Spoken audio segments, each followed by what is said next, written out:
दिंडीमध्ये महिलांचे दागिने लांबवणाऱ्या 2 चोरट्यांना अटक, सोन्याचा मुद्देमाल हस्तगत.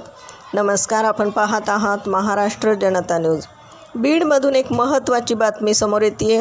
नगद नारायण महाराज नारायणगड येथील दिंडी दरम्यान गर्दीचा फायदा घेऊन महिलेच्या गळ्यातील सोन्याचे दागिने चोरणाऱ्या 2 महिला आरोपींना स्थानिक गुन्हे शाखेने बेड्या ठोकल्यात.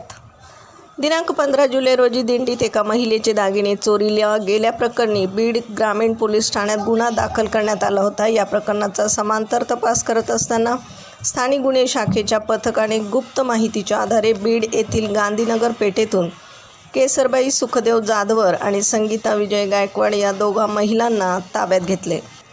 पोलिसांनी कसून चौकशी केली असता या आरोपींनी गुन्ह्याची कबुली दिली असून त्यांच्याकडून 1 तोळा 2.5 ग्रॅम सोन्याचे दागिने, ज्यांची किंमत सुमारे 1,19,910 रुपये आहे, असा मुद्देमाल हस्तगत करण्यात आला आहे. पोलीस अधीक्षक नवनीत कावत आणि अप्पर पोलीस अधीक्षक समीर शेख यांच्या मार्गदर्शनाखाली बीड स्थानिक गुन्हे शाखेच्या पथकाने ही धडक कारवाई केली आहे. प्रतिनिधीसह महाराष्ट्र जनता न्यूज बीड.